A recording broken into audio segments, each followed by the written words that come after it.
Yeah, and I'm really grateful to Pax for sending that paper. Indeed. it's just out there. Yeah.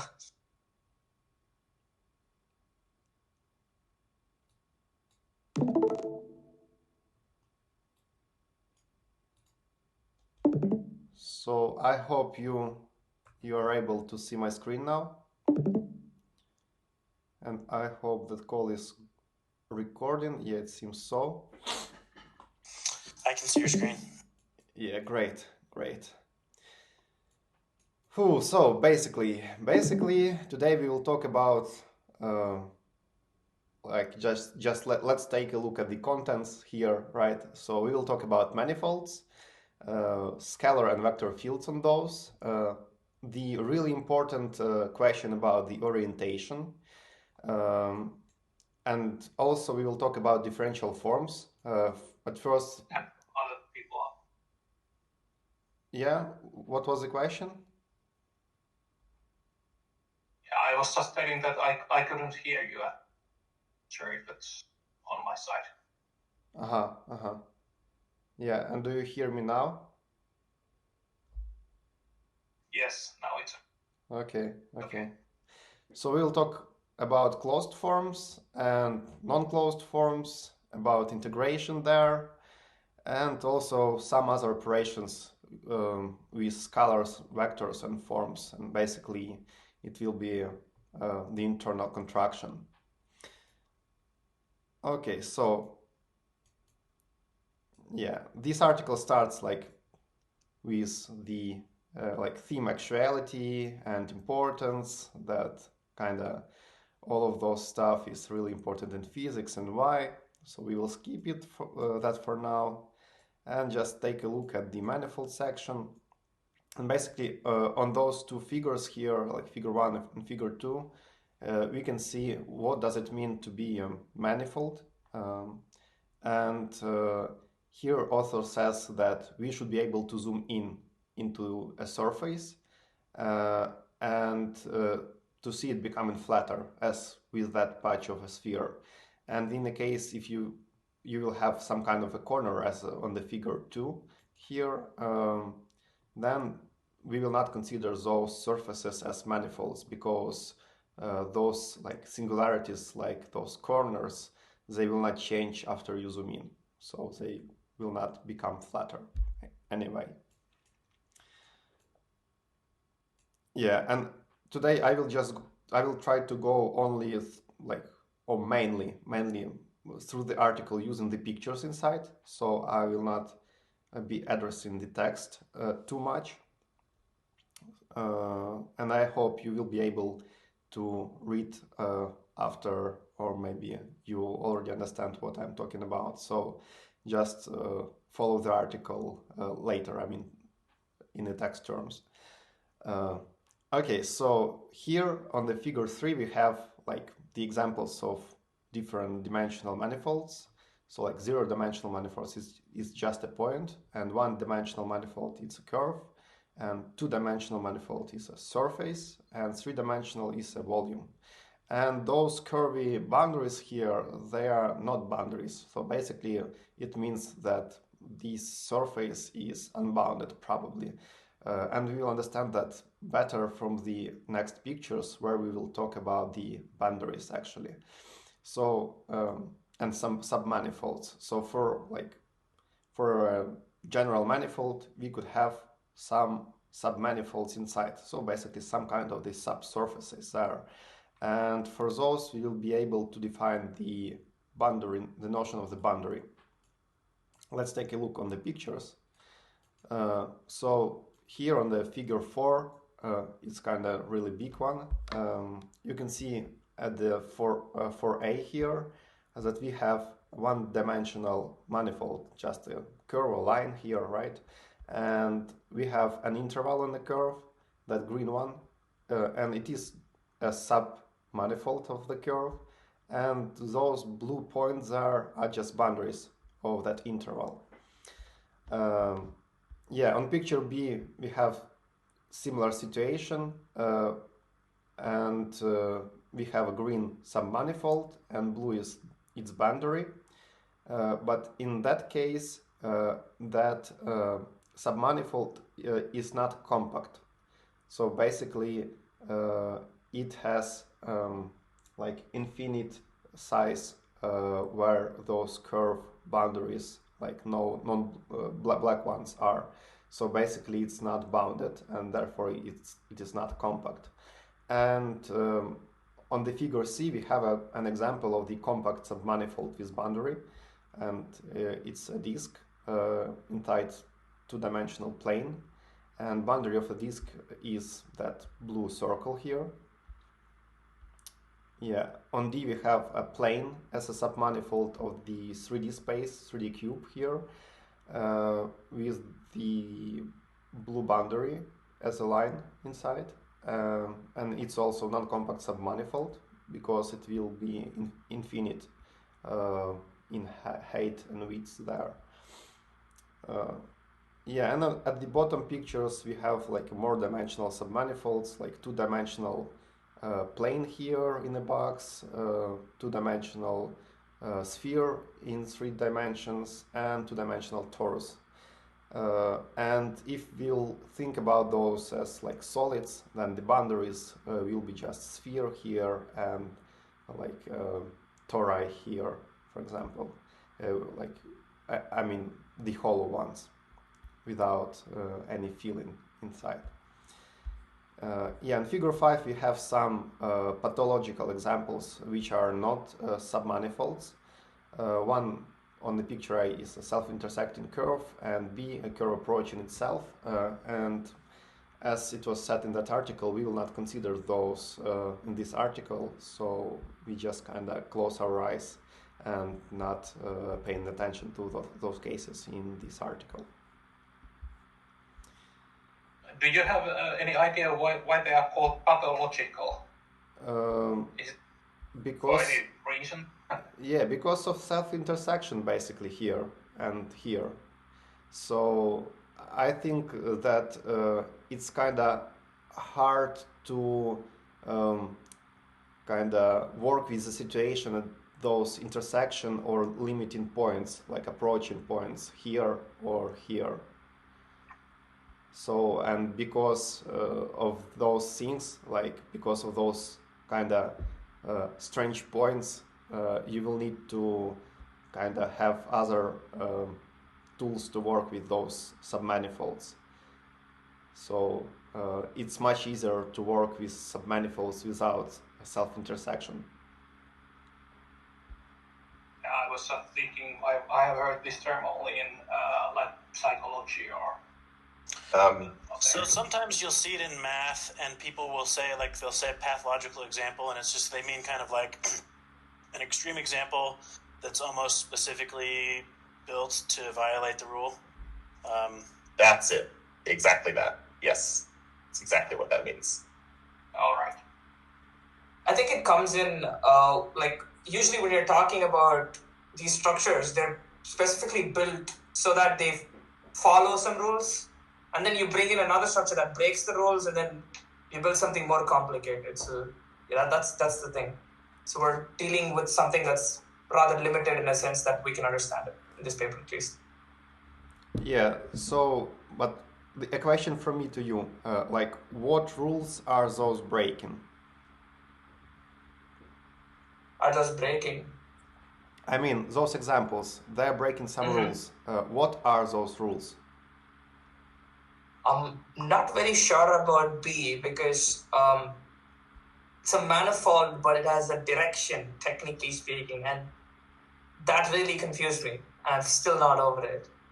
But for A, I think it would be the fact that the boundary is rather, it's not, how do I put it? There's an intersection. I think that is a problem. So it looks like we have like two parts with two boundaries. Yeah, exactly. Yeah. So that, I think that would be the issue. But with the curve approaching itself, there's an arrow there. I don't know. Someone here maybe can help me out. Like, what's the issue with that? Seriously. I think that at the approaching point we will not have like a closed curve, so it's kind of a limiting process there. Because it says it's approaching itself, it's not. Yeah, it's not touching. The way that it sort of breaks is that with manifolds, what you're supposed to do is like chop them up into pieces, and where each piece is isomorphic to flat space. Like so where it was said earlier that like if you zoom in really close to a point on a sphere, it looks really flat. Same thing is true here. But what happens is when you're looking really close at the intersection points, those things don't become flat. It doesn't matter how close you get to that point where the things intersect. There's always going to be like a T or an X, and it's never like it's never like a flat surface or a line. So you can't map that cleanly into just flat space, and so at that point the manifold structure sort of isn't well defined. So it doesn't become a manifold. Yeah, that's a really nice answer. Yeah, I sum up that. Oh yeah, I guess it's the same reason that we want to work with the smooth surfaces. Yeah, that's the physics need. Yeah. Okay, so I think we should continue now and go to discussing the scalar and vector fields. And on the figure 6 here, you can see an example of the smooth scalar field on some kind of the manifold. So basically, at every point we have a number here, and those numbers should change in a smooth way. So basically, that field is kind of continuous function, and it's more obvious from the figure 7 here. So figure 7 depicts a scalar field on a kind of a plane surface there as a function, and you can see that it has some kind of like continuous smooth structure there, so we don't have any irregularities or like a sharp corners there, so everything is smooth. And we know from chapter 10, for example, of the rod of reality, or chapter 12 there, so that we can also build what is called like a level curves for a scalar field, and we see those on the figure 8 here. So basically any of that of those surfaces depicts a constant value for a scalar field, and the arrow here points towards the increasing of the scalar field. So basically if you move here, the value will increase, and if you will move here, the value also will increase. And between those two different or differently oriented shapes, they will be like zero scalar field somewhere. Yeah, so that's the basic picture. And as for the vector fields, it's kind of a standard notion. Yeah, at every point of the manifold we will have a vector, and basically that's all. And all of those like neighboring vectors should change smoothly, and that means that we will not have like a really sharp discrepancies in between the neighboring vectors. Yeah, so that's kind of the basic information about the manifolds, and now we need to dive into the really profound, from my perspective, subject, which is called orientation. And orientation, it was kind of hard for me to grasp directly from the Penrose book. So he had some information about that inside, but he haven't formulated that in a really good and obvious way, personally for me. But that article is really amazing in terms of the orientation, and it kind of discusses probably like every orientation you can imagine here. So yeah, and here the author says that you should take home the message that like the orientation is important for integration and Stokes theorem, and orientation usually only affects the overall sign. However, it's important when adding forms, and the overall pictures are really pretty. Yeah, so that's basically all. And on figure 10, you can see the examples of the what is called internal orientations. And it's pretty obvious, like for zero-dimensional manifolds, we can have two cases, like plus and minus. For one-dimensional, also two cases. So basically, orientation is always twofold. You can have orientation 1 or 2, like plus or minus. And for one-dimensional manifolds, those are described using the directions. So just those, like direction up, from bottom to up, and from top to down.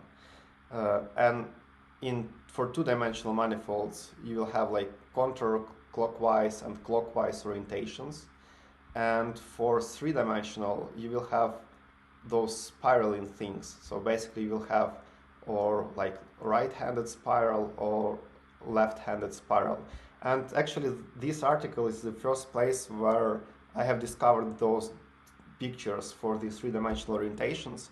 I have never seen ones. So like usually people like to work with orientations in pure algebraical forms, or just like talk about right or left-handed bases, but they do not depict orientation itself somehow. And those spirals were really, really enlightening personally for me. I really like those. Yeah, and basically orientation could be internal and external. And internal is prescribed to the like overall any general kind of the manifold, and it was described on the figure 10.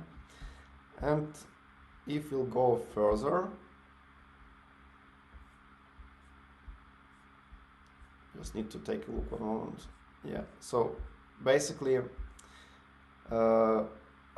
internal orientation is defined in the general manifolds, but external orientation could be defined only on the sub-manifolds, because for the external orientation to be defined, we need to have a manifold sub-manifold system basically. So you cannot define any external orientation for a general manifold because you need to answer what is the manifold it's embedded in basically. Yeah, you may hear instead of internal and external, you may hear this as like extrinsic and intrinsic orientations. Yeah. Stuff like properties of the surface rather than properties of a surface in a space, like embedded in another space, because those things are different. Yeah, and different words for the same thing. Yeah, that's true. That's probably almost true. You will see. So basically, like the way I see that is that we kind of have the outer space, the outer manifold, and inside lies the sub-manifold. And if we have some kind of the internal orientation assigned to the outer space, then like we can kind of okay, probably I will formulate my thought later. Let's talk about external orientation first, and I will end with that. So in the table 1, you can see possible external orientations for different dimensional submanifolds and different embedding dimensions. So in the columns we have embedding dimension, and in the rows we have submanifold dimension. And in a case we have like 0 dimension, like points here, then points in like point embedding dimension, they will just have plus or minus sign, so it's kind of regular internal orientation for them. And on the line we can orient points topwards or like bottomwards, and in the plane we can orient points clockwise and counterclockwise, and the same way we can orient points in the 3D space by using those spiral things. And those are possible variants for the external orientation. And if we will jump into one-dimensional submanifolds like intervals on those red lines here, you can see that now we have pluses and minuses for those intervals. So basically, like pieces of one-dimensional manifold they could have only like plus or minus external orientation here. And if you put those into the plane, like some kind of 2D surface, then those could be moved to the left or to the right. And if you put those into 3D space, then you can have the clockwise or counterclockwise orientations for those. And now we can see the interesting fact. Basically, imagine that in the case 1-1 here with the lines, we kind of could have like the internal orientation for the red lines, and that could be, for example, like topwards here, and like internal and external orientations, when summed up in terms of the dimensions, they should, like, that sum in the dimensions terms should be constant. So basically, like those plus and minuses orientations, they are like 0-dimensional orientations, and arrows orientations are 1-dimensional. And if you have internal orientation 1-dimensional and you have only 1 dimension to fill, then all what is left for the external orientation is only plus or minus sign, so like only 0-dimensional orientation. And for a 2-dimensional space, you can see that we have more freedom here. And we have more freedom here because basically we have like, we can, using the line segments, we can compose those like in 2 different ways to form like a 2D surface, as far as I understand it. So basically, the counterclockwise orientation, which you can see in the picture here at the top, could be composed from like 2 simpler orientation. One is like first go to the left and afterwards go to the bottom, right? So the overall composed orientation will coincide, and that means what? Yeah, sorry, now I got it. So basically internal orientation for the embedding manifold is kind of 2-dimensional here, so counterclockwise, arc, or clockwise. And for the sub-manifold, you can see that its exterior and external and internal orientations are kind of split of the internal orientation of the embedding manifold. So that anti-clockwise arrow kind of splits into 2 simple arrows. One is pointed here, and one is perpendicular and going down here, basically. So we will come to that moment. Slava? Yeah. Is it possible for you to get a pointer, the mouse pointer on the screen, because I cannot see it. And you do not see the pointer because pointer is there. I can't see it. I don't know how about others. Yeah, so probably I cannot because it's Discord problem, not on my side. So probably I cannot. But okay, just you know. Yeah, and everyone could not see the pointer. Like. Yeah, I can't. I couldn't. Yeah, not on the screen. I assumed you can. Like, okay, one moment.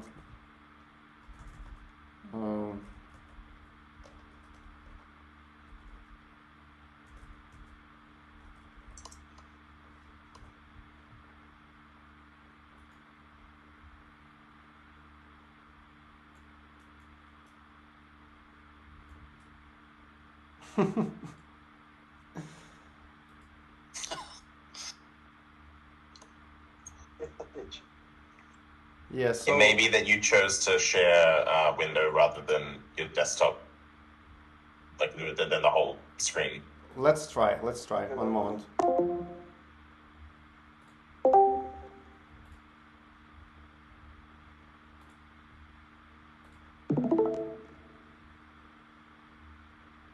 Yeah, and now? Yeah, it's working now. It's working now? Working. Whoa. Yep. Yeah, so it seems they have a bug there for the entire screen sharing. Right. Okay, so anyway, I know that it's a bit confusing while I'm not writing anywhere. But anyway, let's continue. Basic intuition here is that like embedded submanifolds of the same dimension have external orientation of the simplest kind. So basically, if you have 2D submanifold inside 2D exterior manifold, you will have only plus or minus there.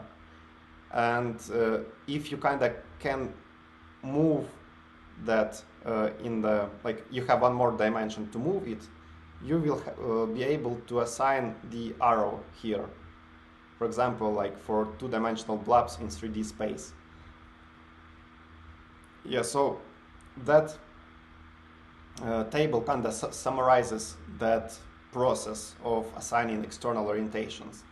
And what I meant here is that like external and internal orientations for the submanifold, they will sum up to the overall internal orientation of the embedding manifold. Okay.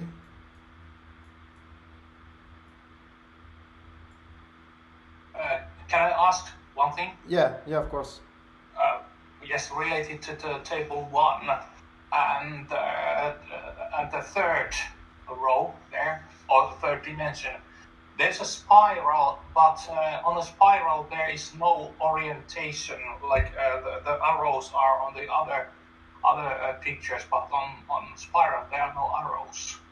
Is it for some reason? Is it not possible to like determine there, or because I mean those two helices are they're different. Like you can't turn one into the other continuously. I don't think. Yeah. So. No, you can, but they are like the direction that they're spiraling is the orientation. Yeah. So. Like on its own. If you add the arrows on those, you will have 4 different orientations.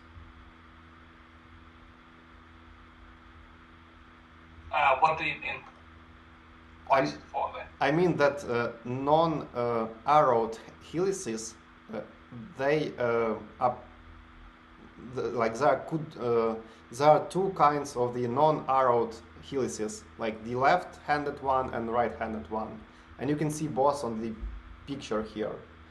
So you can see that one is going like to the right and one is going to the left. Yeah, but that's the way I think.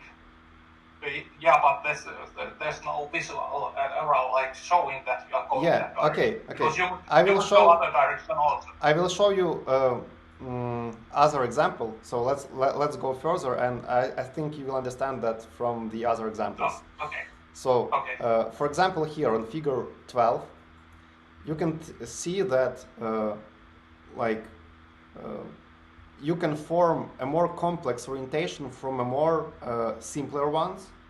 And for example, in 3D space, you can choose like a basis, like coordinates x, y, and z here, and you can move at first over x, then move over z, and then move over y, and then just repeat that. And the same diagram as in the figure A here, but from the other point of view, will look like that triangle here on the B. And if you will take a small step, like small incremental, how to say that, if you move like a bit up while moving X, you will have a spiral. You can see that on the picture C. You, of course, can see the arrow here, but arrow doesn't matter. It doesn't matter because you can go to the other, I mean all the way, like other way around. Like just invert the procedure, but the spiral will remain the same. And it just happens that in 3D, orientations are defined by non-arrowed, non-directional spirals, because we can have like only two orientations there. Okay. Yeah, I just wanted to be sure that it's meant to be that way. Yeah, and I can follow also the reason. Yeah, and in table 3 you can see how we can compose orientations. It's called like concatenation of orientations, and if you take like plus dot here and the orientation up and concatenate those, we'll just have the up orientation, and other way around, the same way we'll have only the up orientation. So basically orientation is not changing anyhow in that case. But if you take, for example, orientation to the right and orientation to the top, and you concatenate those, you will obtain the movement which describes 2D orientation counterclockwise. And other way around, you will obtain another orientation which describes the move clockwise. And now we can depict the same process for concatenating the 2D orientation with 1D orientation. So if you have, for example, on the picture here, the counterclockwise orientation and orientation to the top, you will have this spiral. And basically it's kind of moving that like moving at the same time, counterclockwise and up. And if you change the order, the spiral will remain the same, because you will move up and counterclockwise. So to change a spiral, you will need to change one of those orientations, or move clockwise or move downwards. So that's like the basic algebra for orientations. Yeah, and the really important moment here, and which actually answers the question I probably talked to you about a few calls ago. The question was about pseudo vectors and pseudo tensors. What are those? And basically, this article gives us the answer that like pseudo vectors are just twisted vectors. So those are vectors which are assigned the external orientation. So usually we are using vectors with the internal orientation, just arrows, but vectors could have the orientation like on, for example, this one on the picture in the table 3, right? So we can imagine like the vector with external orientation, which is just like encircling it like an axis, and therefore those pseudo vectors are also called axial vectors. And from physical point of view, that's exactly what is the vector for the magnetic force, right? Like B. Not magnetic force. I forget how to call that, right? B. Anyway, B. Magnetic field. Yeah, magnetic field. So on this table 2, it summarizes different like, how to say, like what do we call twisted or untwisted in terms of assigning it internal or external orientations. First of all, take a look at the column 1, which says like always definable and essential. So basically we can always define orientation for vectors and forms, but it could be impossible to be done for the manifolds, and therefore for submanifolds. And those cases include, for example, Klein bottle or Möbius strip, so non-orientable manifolds. On non-orientable manifolds, we cannot assign the orientation, and therefore we couldn't call those twisted or untwisted. Yeah, and for manifold, we can only define internal orientation, because we don't have any external or outer space for it, so external is undefined here. And for submanifold, we can have internal. So if submanifold has internal orientation, it's untwisted, and if it has external orientation, then it's twisted. The same way for the vectors. And for forms, it's the other way around. So forms are untwisted if they have external orientations, and they are twisted if they have internal orientation. So I know it sounds a bit confusing, but basically you need to give some time for that, for those notions to kind of to seem more intuitive for you. Like after giving it a week or two, I'm kind of feeling more comfortable with those now. Yep. So we talked about that and about composing orientations and about creating 3D orientations, not only from 2D and 1D, but also from 3 1D orientations here over X, Y, and Z axes. Yeah, there is also a notion of inheritance of orientation by the boundary of a submanifold, and it's depicted on figures 13 and 14. On 13 we have inheritance of an internal orientation of a submanifold by its boundary. So for one-dimensional manifold you can see that we just assigning like minus orientation for one point and plus for the other one, and those are assigned depending on the, like obviously by the direction of the arrow here. And the same way the clockwise or anti-clockwise orientation of the disk will give us one-dimensional internal orientation of a circle here. So it's all just about the question of following the arrows here.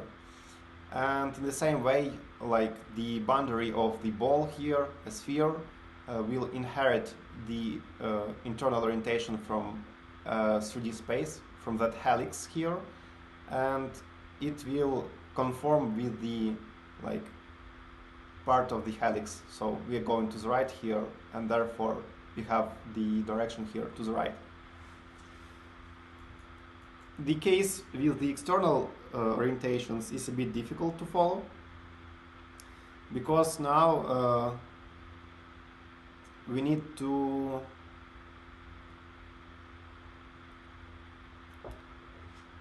assign like more complex orientations to the boundaries, because like we have seen that for the internal orientation, like inheritance decreases the order of the orientation here. So spiral goes to the those arcs, and arcs go to the arrows, and arrows goes to the signs. And for the external orientation situation is kind of dualized. So basically, if you have the axial vector here or axial interval, then we will have different spirals assigned to the points here. So external orientation will be increased by one order. And the same way for the disk here. So disk has the external orientation like that pointing vector here, and therefore we kind of need to complement with like to complement the orientation of the circle to the like 3D space. So basically that will be two, oh sorry, probably not, I was mistaken here. So we just increasing the order of orientation here and kind of just choose the two-dimensional orientation, like axial orientation for a circle here. And how do we choose it? It's interesting question. He doesn't say anything about this, probably. Let me think about that like for a few seconds.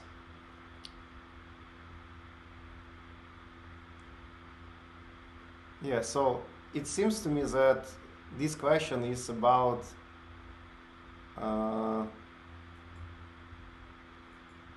maybe it's depending on the actual internal orientation of the outer space. So basically that submanifold, it lies inside of some kind of a bigger space. It has different internal orientation, and basically from that internal orientation you can obtain the corresponding external orientation for the boundary here. Yes, so let's talk about twisting and untwisting, and I think that will clarify a bit what is going on here. So twisting and untwisting. Basically, twisting and untwisting means that we can convert one type of the orientation to the other one. So we can convert external orientation into internal orientation and other way around. And the convention we use here is to say that if we concatenate the external orientation first, followed by the internal orientation second, one must arrive at the orientation of the manifold, of the overall outer space. So if you take a look at the table 4 here, you can see that, for example, for embedded dimension 2, with the embedding orientation clockwise here, submanifold external orientation is this one, and we need to concatenate something to it to obtain the original manifold orientation. And what is that? It's just a topwards orientation, and that's why we have a connection between the external orientation of the submanifold and internal orientation, because their concatenation give us the final overall orientation of the outer space, of the outer manifold, like a clockwise orientation here. And the same way in the 3 dimensions. So if we have a Z spiral here, and we have axial vector or axial submanifold here with this clockwise orientation here, and we have a clockwise spiral here, then we just need to pull that up to produce the correct spiral. Because if we'll move it down, we will have like a different spiral, and which will not coincide with the original orientation of the outer space. So that's like the basic connection, and using that rule, we kind of can deduce those external orientations for boundaries also, I think. Yeah, so maybe you have any questions before we will go to the closed forms.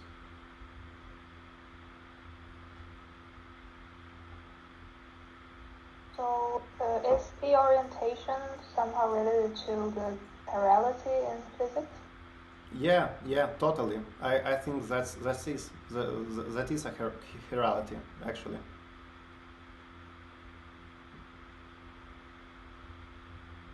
Like chirality in physics is kind of the orientation of the overall like submanifold.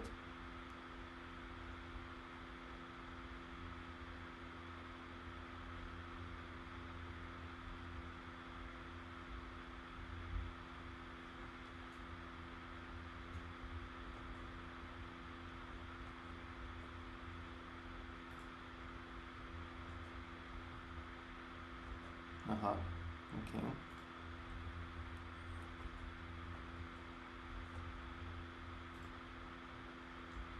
Okay, so let's continue and go to the closed forms section. So basically, in the case of talking about like forms, differential forms here, this article thinks about those in kind of dual form. Sorry, it's kind of too much word form here. Okay, so it thinks in the dual way about P forms here, then the other authors. And by other authors, I mean, for example, Gravitation book or the article we have seen previously.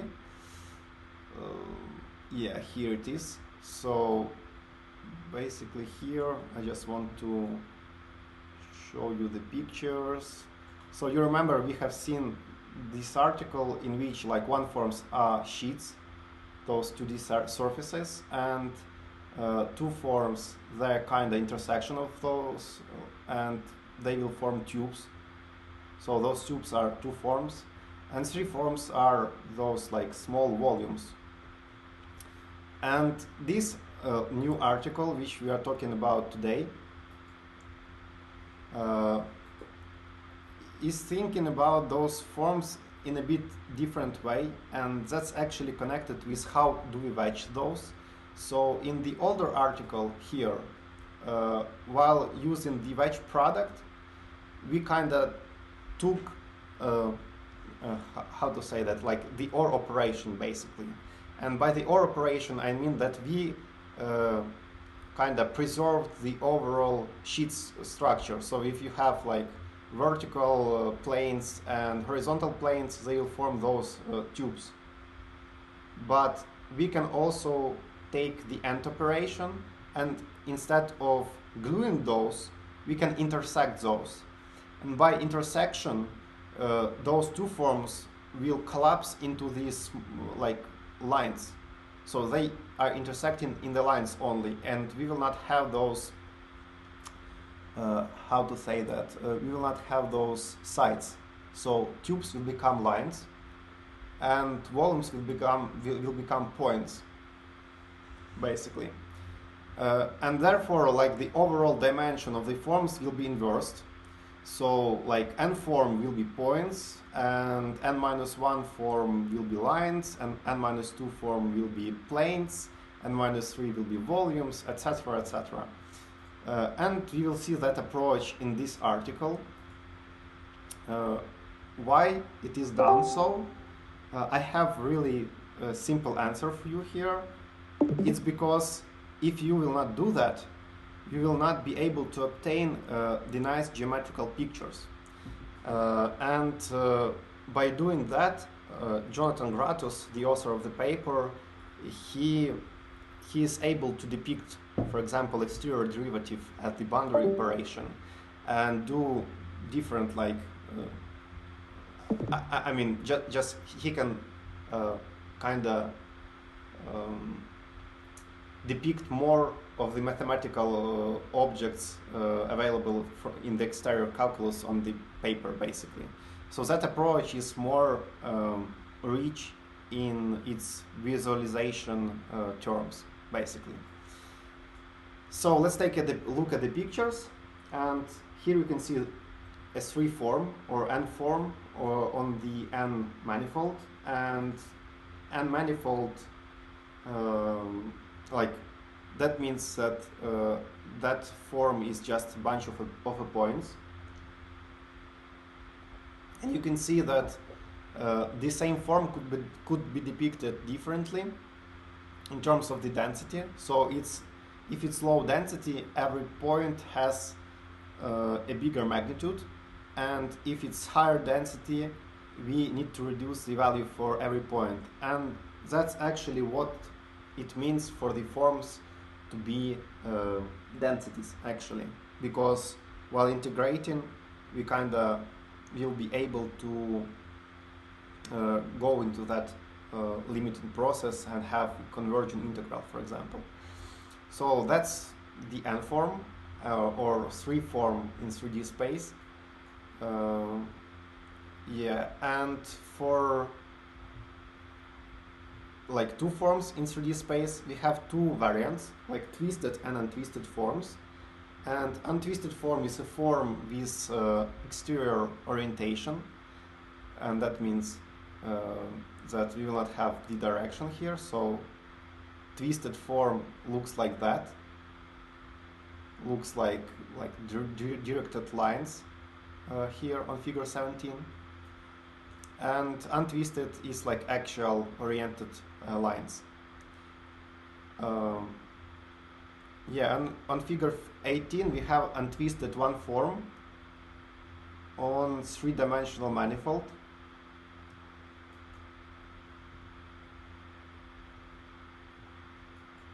So 1 form is like a bunch of 2-dimensional surfaces, and untwisted means it has exterior orientation. So basically not the orientation which is clockwise or anti-clockwise, but the how to say that, like dual orientation to it, basically, which complements it to the 3D space. And it's like vector from the pointing from the one side of the sheet or from the other side of the surface. So those are called like basically form sub-manifolds, and therefore we can interpret the like our forms as a sub-manifolds actually, and it's like more geometry here. Yeah, and closed forms just means that those forms shouldn't have a boundary, and that means that those forms either they will collapse into some kind of spherical structures like that circle here, or they will go infinitely to like from minus infinity to plus infinity, or just so they will be infinite in their dimension, and that means that the form is closed actually.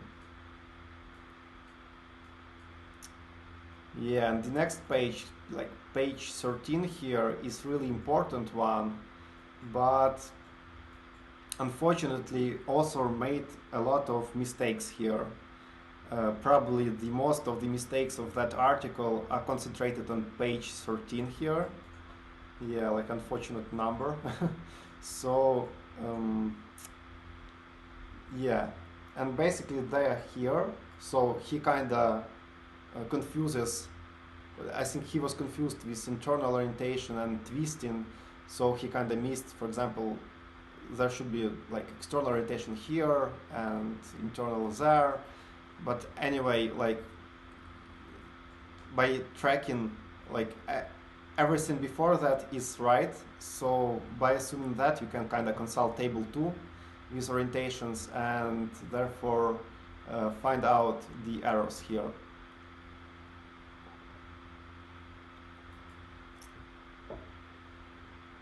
Yeah, he also says here that like standard method of prescribing the internal orientation of n-dimensional manifold is in terms of untwisted n-form. So we know that n-form is just a bunch of the points, and untwisted means with the external orientation, and that means that basically that orientation of the untwisted form has the same dimension as the orientation of the outer space, and therefore it is the same as choosing the orientation for the manifold. So that's why we are using untwisted n-forms to define the orientation on the manifold.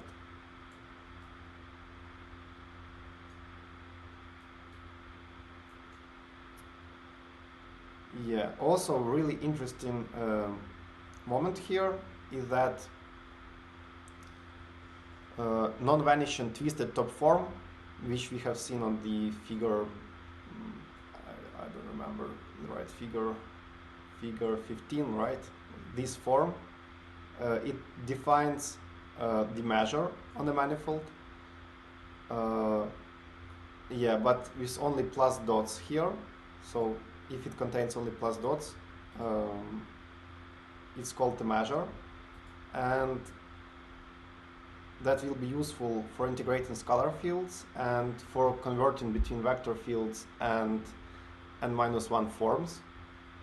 Yeah, and metric, we will see, automatically gives us the rise for a measure.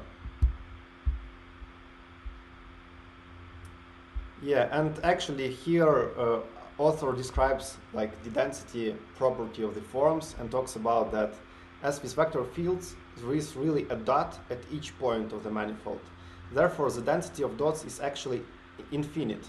However, we can think of a limiting process, and he means by that if we double the density of dots, at the same time we should halve the value associated with the dot, and therefore it kind of guarantees that we will have a nicely converging limiting process there for integration.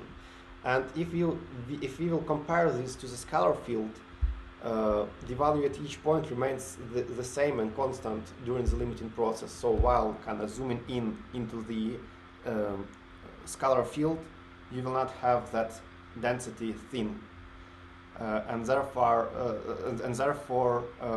like scalar fields, they are not densities. Yeah, and you can think about like zero forms are kind of scalar fields, and he says it here like it is simply a scalar field, and yeah, but he says also that only zero closed form is just a constant scalar field and is really not very interesting. So basically, the closed zero form is could be only constant scalar field, and that's all. Yeah, he will also talk here about n-1 forms, and that they kind of corresponds or reminds us about the vector fields in the twisted case, because you can see that in the twisted case it's just a bunch of lines with arrows, and it's really similar to the vector field. And he says that it's not a coincidence, because we can convert using a matrix, a measure. With just a measure, we can, or n form, top n form, we can convert vector into the n-1 form. It's mistake here. There should be written n-1 form via the internal contraction, and we will see about the internal contraction in section 6.3. But basically, it just means that we feed the vector into n form and obtaining n- form. So if we will think about those algebraically, it's kind of obvious, because like n form just needs n vectors as input, and if you input one vector, it will need only n-1 vector as input. So basically that's the way internal contraction works, and we will see geometrical intuition behind that in the section 6.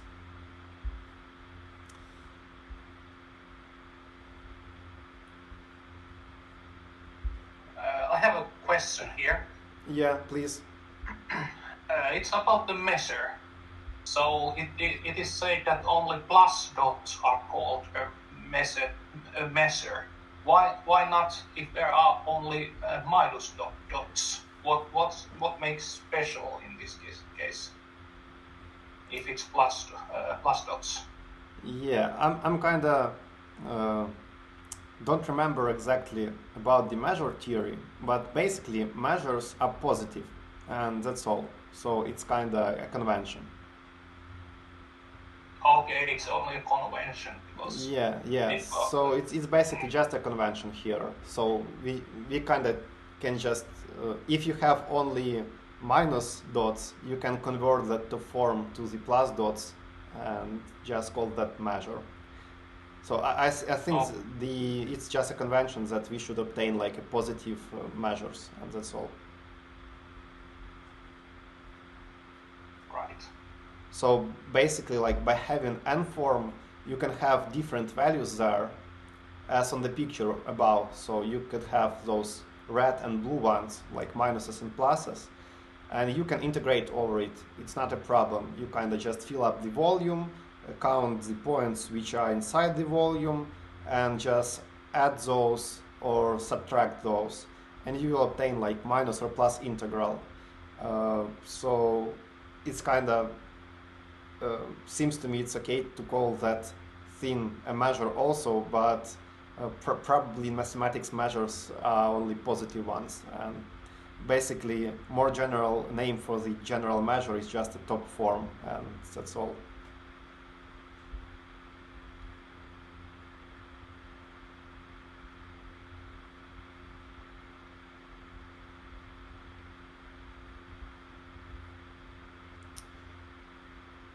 Yeah, I thought it would be easier. Yeah, it seems like a really like involved article. I mean, a lot of new material here, so a lot to speak about, you know.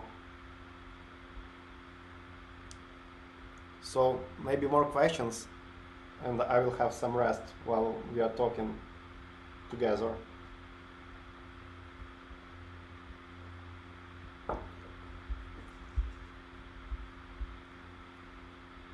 Okay, if no, I will try to go fast through the operations over the forms.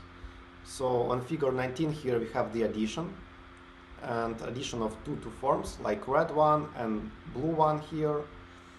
And you can see that we have like corresponding orientations there, and those orientations are just summed up intuitively into the final orientation, and therefore we obtain different surfaces for the final sum here. Yeah, and on figure 20 and 21 we have examples of the wedge product, and you can see how it differs from the wedge product from the previous article, especially at figure 21.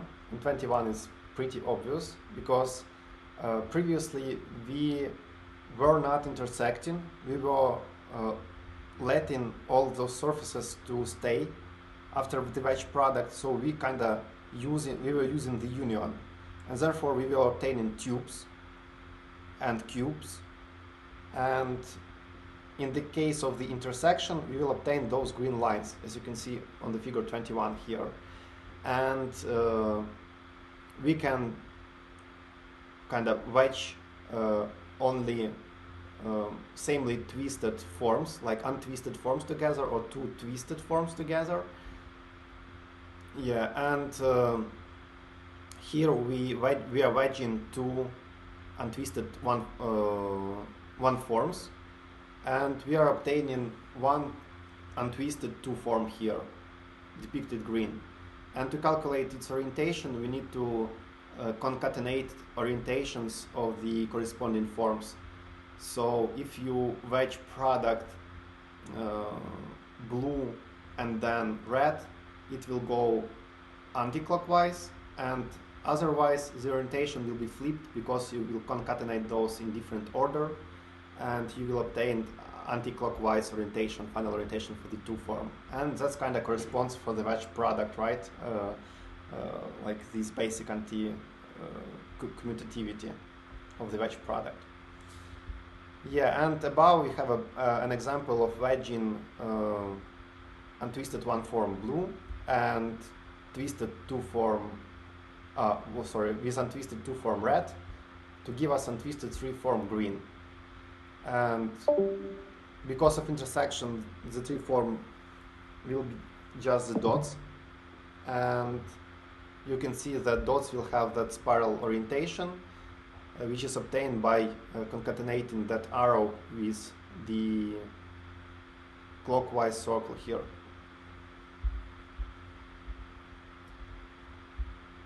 Okay, so that was the wedge product. Yeah, basically on the next three figures we have also the wedge products, but like here we have three one forms concatenating in three forms, that green dot at the center, and we need to concatenate three orientations here to obtain a spiral for the dot.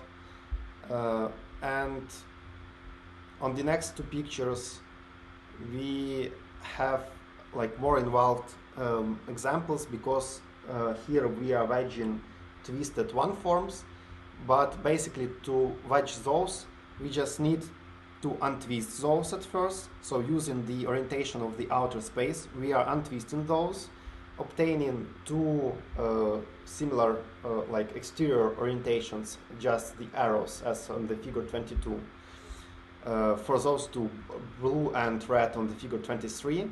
Afterwards concatenating those, and then we obtain an untwisted or external orientation for the green form. And if you want to obtain the twisted one, we just twist that using the internal orientation of the outer space and obtain like something like that green line or direction on the figure 24 here. Yes, so we are coming to the integration here.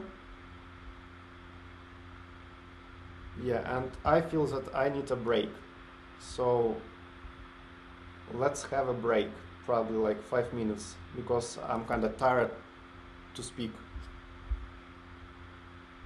Yeah, it's okay. Okay, so let's meet in 5 minutes. Yeah, or maybe if you have questions, please So ask. Yeah, I have one question about planes wedging here. Is it for some reason, some special reason, that there are two blue planes that are intersecting the red one? Why is it two here? Because one form is just a density, you can increase the density by sacrificing its amplitude. So basically you have two here, but in reality the density of those planes are infinite. So you have such plane at every point of the outer space. So you have a lot of those planes going on. But the more you have, the weaker they are in terms of the amplitude. I mean, the numbers assigned to those. So, because like forms are densities, you can have 4 and 8 and 10 of those there, but you will need to sacrifice their what's their value basically assigned. So if you have, like, for example, force assigned to those, you can assign to every plane once and have 8 blue planes here. Right, so I was just thinking if there was some reason that the author used 2 planes here, not 3 or 1. No reason for the exact number. Yeah. No reason. Okay.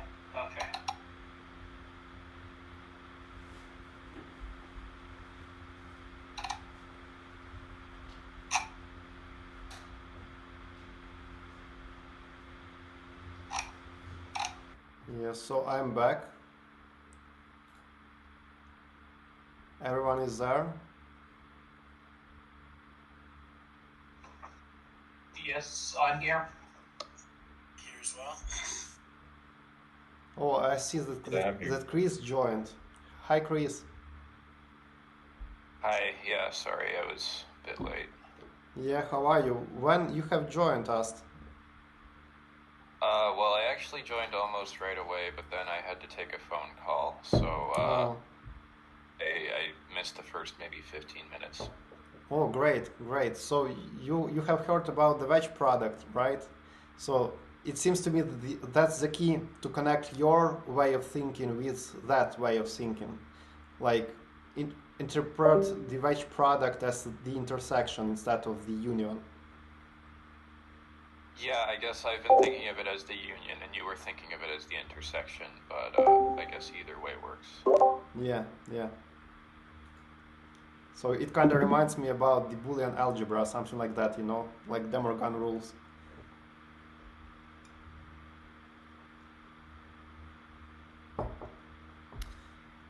Okay, so I think we should continue.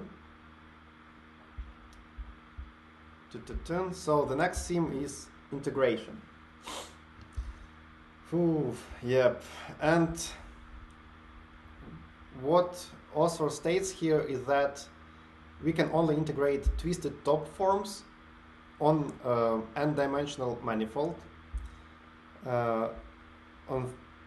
We have seen that on the figure 15. So just those plus and minus oriented numbers on the manifold. To do this, we simply add the number of positive dots and subtract the number of negative dots, and then take the limit when the density tends to infinity. So basically, if you calculate those on the figure 15a, we can see that integral equals to 9. So if you calculate all those red points and subtract blue ones, you will obtain 9. And if you calculate all of those and decrease their value respectively, you will obtain like the other value, like 6.5. I don't remember exactly. So, and finally, like at the end, when the density is infinite, the integral will converge somewhere to like 6 or somewhere. Yeah, and also again says that, like, contrast this with the case of the scalar field, which does not converge as the density increases. So when you zoom into that, like, the values do not become smaller. Yeah, and to integrate the untwisted top form, it's necessary to use the orientation of the manifold to convert untwisted top form into a twisted top form. And if the manifold is non-orientable, such as Mobius strip, then one can only integrate twisted top forms. So basically you can convert only those pluses and minuses on the Mobius strip. But if you will have a spiraled oriented points, then you will not be able to integrate that top form and twisted top form, because you will not have the orientation of the outer space to convert it to the plus or minus. And what about integration of the forms of lower dimension? To integrate P form, you must integrate it over P-dimensional submanifold, and in addition, untwisted forms are integrated over untwisted submanifolds, and likewise for the twisted ones. Yeah, and the next section is about conservation laws, and they're depicted on the pictures like figure 25 and 26. And you can see here we have a twisted 2 form, those lines with the direction, and a 2 sphere embedded in the 3-dimensional manifold. And you can observe that every curve that enters the sphere also leaves. And that means that you will have zero integral basically, because what enters, it leaves the sphere. So the integral over the sphere will be equal to 0. And the same way on the figure 26 we have a green circle and a blue 1 form. And the same case for the circle on the figure 26. We have integral equals to 0, because every surface will like intersect the circle in 2 points with like a different directions there. Yeah, and therefore we can use those closed forms language to describe conservation laws. So basically, if you have some kind of the conservation law in physics, it could be described using some kind of the form, closed form in the space. Yeah, and here we have like 3 conditions on this submanifold, which together implies that integral of a closed form is 0. So the submanifold must be the boundary of another submanifold of the dimension p+1, and p+1 dimensional manifold must not go off to infinity, so it must be compact. And one more condition is that the larger manifold, in which all submanifolds are embedded in, must not have any holes. Yeah, and that holes aspect will be discussed in the next section called Durham Co Homology. And yeah, at the end of that section, author tells us that in order to convert the integral of a closed current into a conservation over all time. One moment. This is autonomous.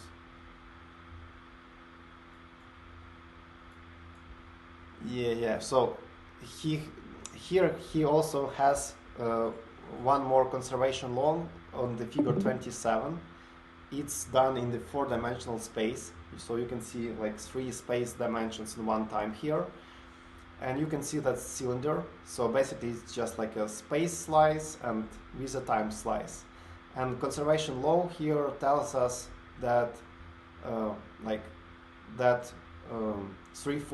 twisted 3 form depicted with the red here, like when it enters a cylinder, it should go out of it, and therefore like what enters that kind of leaves, and the total sum is 0 here.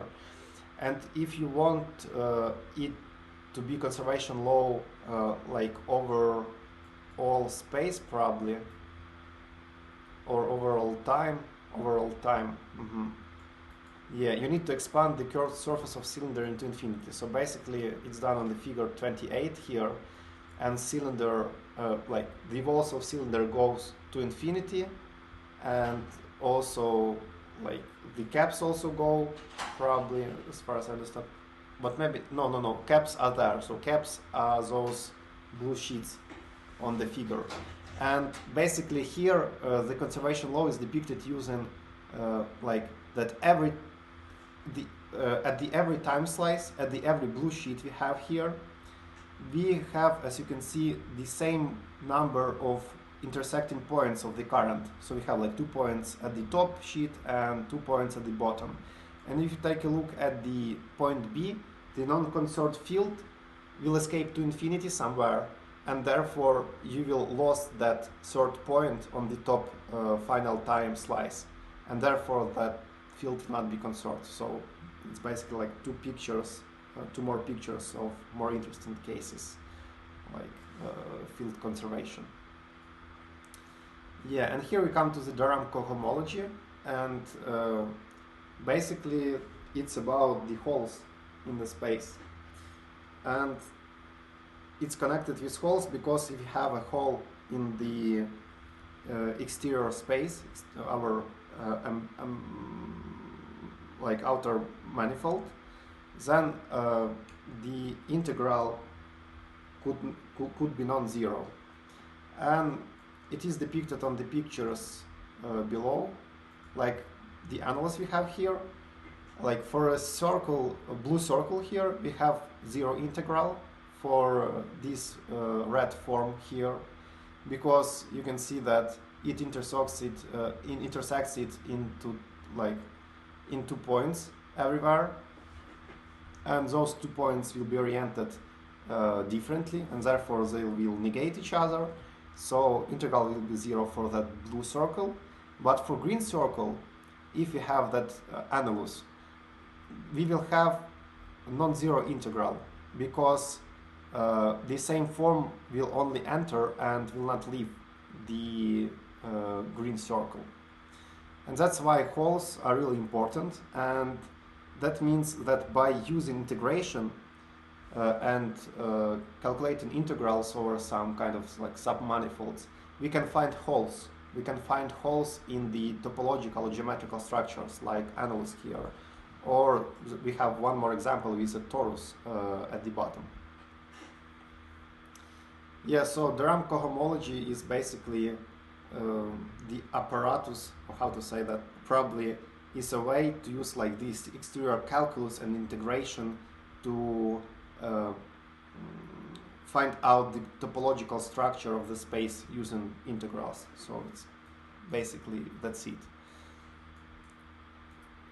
Yeah, and on those, like at the figure 31 here, you can see that in the case if you have like outer space without any holes, we can try and like somehow to obtain non-zero integral result, and to obtain it we, for example, could have like we can obtain non-zero integral in 2 ways. We can just interrupt or like terminate the sheets of the one form, red one form here inside the circle, and therefore integral will be not zero. Or we can intersect those into 1 point at the center, as is done on the point B, and therefore it will not be continuous at that point. Yeah, but anyway, this B case is really important because the similar like magnetic field or electric field forms will form out in the electromagnetic field theory. Yeah, and in the case A, we are not obtaining the closed form, so we are obtaining the open form in that case. Yeah, I will not talk about the 4 dimensions today because like I'm not really well understood that subsection here, so I will just skip that. Yeah, and basically, like the subsection 5 here talks about non-closed forms, and non-closed forms are just really like non-closed forms. So basically, it's just a bunch of n minus p submanifolds which are not closed in the outer space. And we have some examples here, like in 2D or in 3D, with the 2D submanifolds here not closing up together. And you can notice, for example, from figure 34, that if you will try to like connect, for example, that bottom point with that upper one, if you choose different paths while like going on over that curve or over that curve from the bottom, then you will have different integration results, because you kind of just piercing the one forms here, and the number of the pierced one forms will be different depending on the path you took or taken to reach the final point. So basically, with open forms, we have path dependence in the integration. Yeah, there is a special case of the integrable non-closed one form or any like P form, and it means that it's kind of closed form, but to every sheet or like submanifold of the closed form, a scalar field is assigned, and in that way, it's kind of so. If you multiply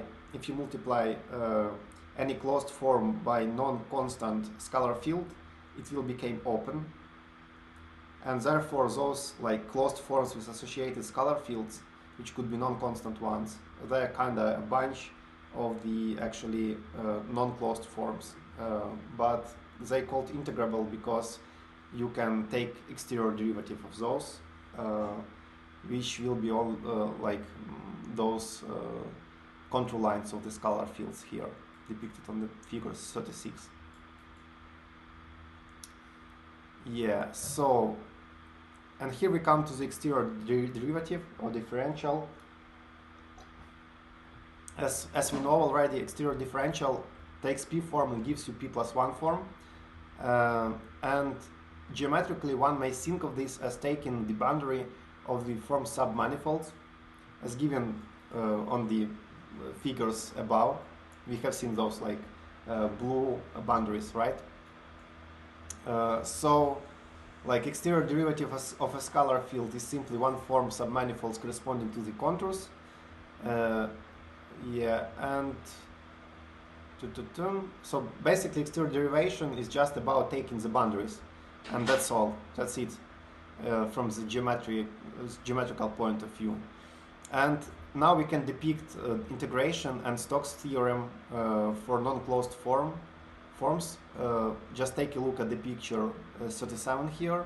So you can see that we have non-closed one form here, and a disk and a circle. Disk is oriented with this plus, and circle is oriented with that black arrow at the top. And now Stokes' theorem tells us that it doesn't matter if you will integrate over a disk with a plus here, right? And just take the exterior derivative of that one form. An exterior derivative will be only those minus and plus points, red and blue ones. And inside disk, you can see we have 1, 2, 3, 4, 5, 6, 7 points with a minus here. And therefore, we will have minus 7 as the result. And if you integrate that non-closed form over a circle, you will have the same minus 7 lines piercing the circle. So, and that's it basically for the Stokes theorem. Yeah, and it seems much more clear in the geometrical, like from the geometrical perspective than we have seen from it in on the pictures from the previous article. So at the previous article, it's kind of also understandable, but you cannot see the exact like process of taking the exterior differentiation here. So basically it seems to me that taking a boundary is easier than adding one more dimension here and kind of transforming those tubes into the cubes or those sheets into the tubes. So instead of doing that, we just taking their boundaries. So we have lines and we taking points here and here, or for example, like for the sheets, we will just take the lines piercing through the circle here, and they will kind of correspond to the tubes actually. Yes, so basically that's it. And I propose to stop at that moment for today and talk about other operations, metrics and pushbacks and etc. the next time. Any questions?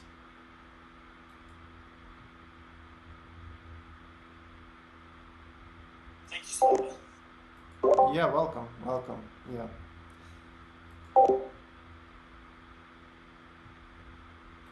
Yeah, I thought it would be easier today, but it's kind of really, how to say, power involving for me. Yeah, it's starts from really simple principles, but quite quickly goes to very difficult things. Yeah, so it's almost like 2 hours passed.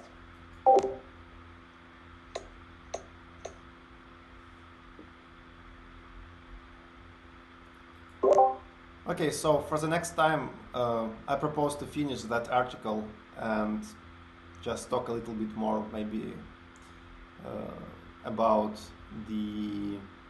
Maybe we can read about gauge invariance, or how does it called, like 19.4 subsection of the Penrose book. I'm not sure that we should. I think it sounds.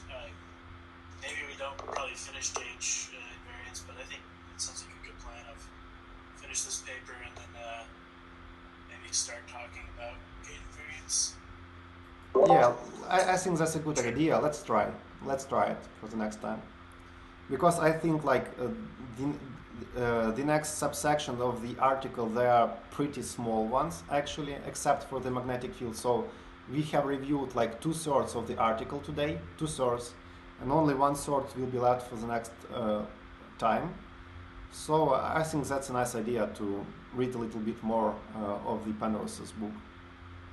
So let's try. So is it chapter 4, or what was the next one? 19.4. 19.4. 4. Yes.